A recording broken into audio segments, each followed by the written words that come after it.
Hey everyone, it's DSP again. I know it's really quick since my last update on Friday, but I just wanted to let everyone know I beat Army of Two so quickly. The game was so short. I'm very disappointed, to be honest, that I spent $60 on that game. But I had a couple hours today to mess around and to kind of experiment with the website that had offered to, make the clothing for me, CafePress.com, and obviously anyone can do it. The reason that I'm interested is because the guy actually contacted me, a rep from them, and said he'd actually send me a demo of their product for free to see if I liked it or not, and then I could decide whether or not I wanted to go with these guys. So if you want to check it out, my initial designs are up. It's at cafepress.com/darksydephil. It's very, very, very, very, very basic, and let me explain why.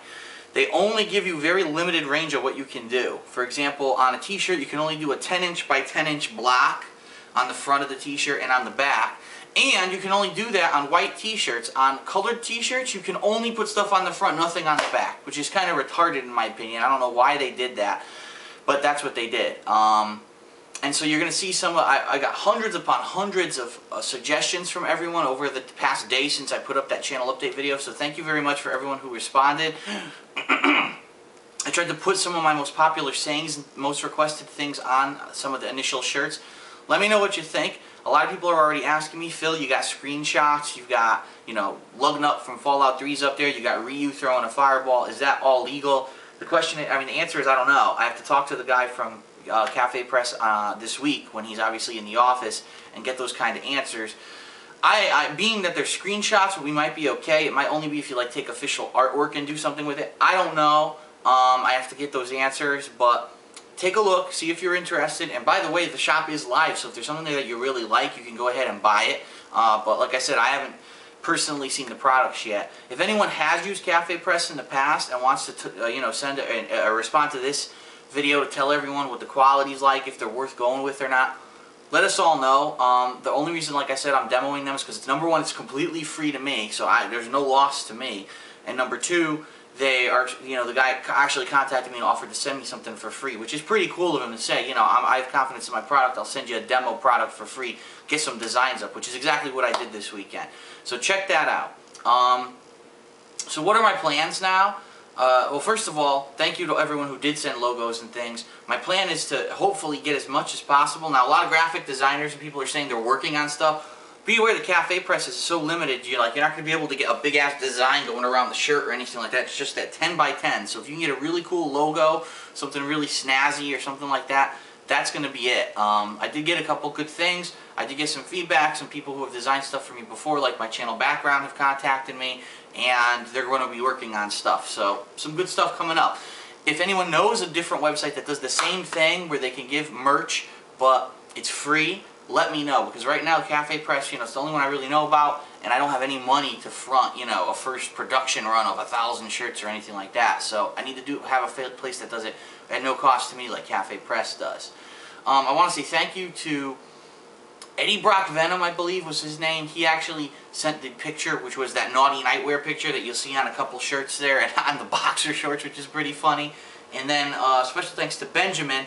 He actually designed the picture that went on the mug. And I think, honestly, out of all the products I have up right now, the mug is probably the coolest one. And hell, I might even end up ordering one of those mugs for myself. I actually like them. So, but outside of that, my plans for this week, kind of shocked because I thought the Army of Two was going to take a couple days. I only played the game twice and it's done. I mean, I bought it on Thursday and I played it for maybe an hour and a half that night. I played it for maybe an hour and a half last night, and then I played it for maybe an hour and a half today, and it's done. I beat the game. And as you saw in the playthrough, the last video is actually me trying out the online play, which kind of sucks. So it's like, wow, I spent $60 and I barely got anything out of it.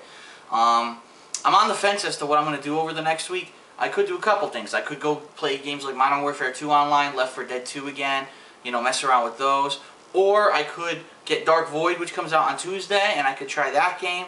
Or I've been throwing around the idea of doing some new Hateful Truth videos, because a lot of people, when I was playing Darksiders and Bayonetta, were asking me, Phil, what's the best game out of the two? Which one should we buy? We can only buy one or the other. And the answer is I can't tell you which game is better, because they're both different play styles of game. At first sight, at first glance, they actually do look like they're very similar beat-em-ups, but they're not. They're completely different. And you'll know that if you watch my playthroughs of them. So I don't know. I've had a lot of options of what I can do over the next week, so I'm going to think about it, and you're going to basically see what I decide when the videos go up. But I have no clue right now really what I should do. But the next guaranteed game to be on my channel is Mass Effect 2, and you all know when that comes out at the last week of January this year. The last thing that I want to ask to everyone who's been watching these new batches of videos in 2010, this is my third game now that I've been through. What do you think of the quality? And here's why I say that. Because number one, I'm using a new tripod, which I'm actually filming this on right now, which I actually have been using to I just put it on a table in front of me, and I'm actually able to get really quickly a better angle than I was with my giant tripod I used to use. That used to be a hassle because I had to move tables and furniture to get it to line up properly, and I still had angle issues when I used it. Number two, I've been, as you see at the beginning of all the games I've played, I've been adjusting the brightness, because what I found is, it seems like when I adjust the brightness, my camera, for whatever reason, really, it auto-adjusts a lot of the scenes to be not as bright as they should, and then some other times it adjusts to be too bright.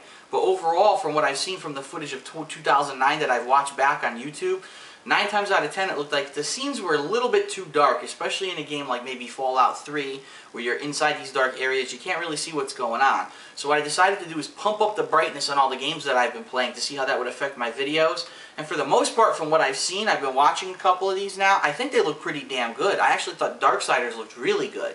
So if you guys could give me your feedback on the quality of the videos this year so far, if you think they look good, they look better than maybe they did last year, or if you have any recommendations. Again, I'm watching them on one monitor. And here's the funny thing, this is pretty funny.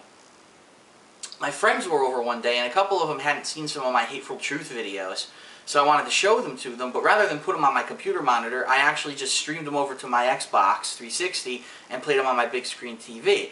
And I thought, personally, that the videos actually looked better on my big screen TV than they did on my computer monitor, and I don't know if that's just because the monitor's not as good as the TV, if maybe the monitor has a different, brightness adjustments. I tried farting around with it to see if I could get it better, but really it didn't, I don't know, I guess it didn't improve it too much. Guys, let me know. Let me know what you think of the quality of my videos, if you think that, and don't tell me go direct feed, because I'm just going to fucking slap the shit out of you, because I've told everyone 1,000 fucking times I'm not doing direct feed, I'm not buying a capture card, because that means I can't do live commentary. I'd have to record commentary either afterwards, after I've already played the game, which is bad. It's not live, real-time reactions to what's going on. I don't like that. I'm not a guy who's going to sit here and plot out 10 hours of jokes to just say over a game I've already beaten. I want to be on the spot and spontaneous, and that's why my videos are original. But at the same time, it's also a lot of extra work. If I were going to do the live commentary, that means I'd have to have a microphone near me all the time. I'd have to maybe be recording it to a computer. Now I'd have to chop the videos up along with the audio, and I'd have to line it up, and I'd have to yada yada yada. It would be way too much fucking work. So no, I'm not doing direct feed. But for what you've seen this year with what I've been doing, please let me know what you think of the quality of the videos. And I am aware that this year a lot of new cameras are coming out, a lot of 1080p quality cameras are coming out, and YouTube does have 1080p quality right now. And just to answer everyone's question, because some people have asked me that, are you going to upgrade your camera to 1080p? The answer is no, because the majority of video games do not support 1080p. Even if you look on the back of the box and, Xbox 360 always says it, they're bullshitting you. The games are native 720p, which is, the standard for video games and for HD TV right now, and then they upscale it to 1080p. So really what you're seeing is a 720p video game when you watch my videos, and that's what everyone's playing right now. No games are 1080p. So don't buy into the bullshit. If I buy the camera, the only advantage you'll see is when I do like my Hateful Truth videos or these channel update videos is where you'll see the advantage, not in the actual gameplay. I don't see any value to that right now. I think it's good enough. So for now, I'm going to stay with my camera. If things change, then maybe I'll look to upgrade. But for now, I think I'm good. So let me know what you think of the quality of my videos. Please keep sending me ideas for merch. Let me know what you think of CafePress. I know this was a lot to absorb and swallow. I'll let you know what I'm doing over the next week. So thanks a lot. I know this was a really quick update compared to the last one, but thanks for sticking in there.